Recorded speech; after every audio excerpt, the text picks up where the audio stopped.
Hi, my name is Michael Sims, and a new book of mine, a collection of poems, was just released by Ragged Sky Press in New Jersey.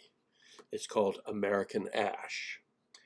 The title poem I'd like to read to you. It's actually a series of four poems about an afternoon I spent with my friend Howard, not his real name, of course, um, and Howard has some property outside Pittsburgh, and I needed firewood because we heat our home with firewood.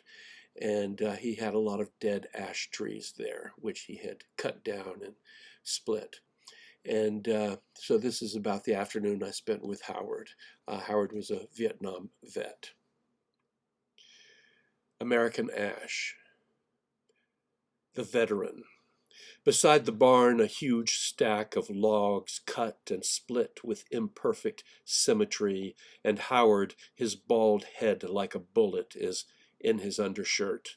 Marine tattoos on his bulging biceps, and I remember things he's told me about the Nam and the drugs and living on the street, and finally meeting Suzanne, who loved him whole again. They moved here to raise horses, which healed him until Suzanne passed from cancer, and he wept in my arms like a baby and started drinking again. Invasive species.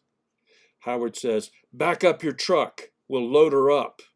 "Ash?" I ask, having seen the stumps beside the road. "Yeah," he says. "You know it's against the law to haul firewood cross county lines, don't you? But it don't matter no more with ash wood. They're all dead now anyways." "Emerald ash borers," Howard says. "They come from Asia about 30 years ago, and now they pretty much killed every ash in the East. A shame," he says. I offer to pay him for the firewood, but he ignores me, and we load half a ton in the back of my truck and stand there a minute or two, resting, and I think, they must have looked like old men, the ash trees, dry and gray and brittle, death spreading from one tree to another down the road.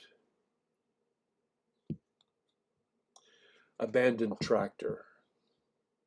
Howard is looking at his 40-acre spread where he grew corn and soy and horses.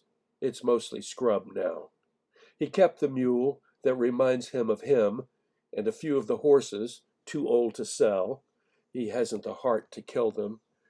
The soil he and Suzanne worked is fallow, choked with weeds and the smell of failure. Gasoline.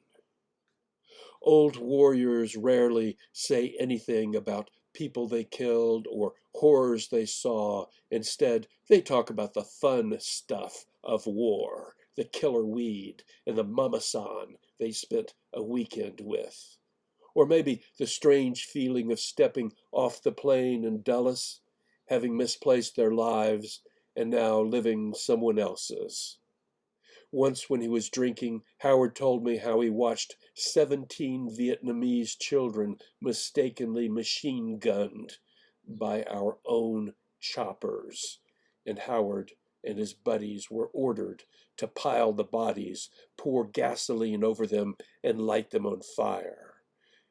And I thought, holy Jesus, these men we send to do unspeakable crimes in our names.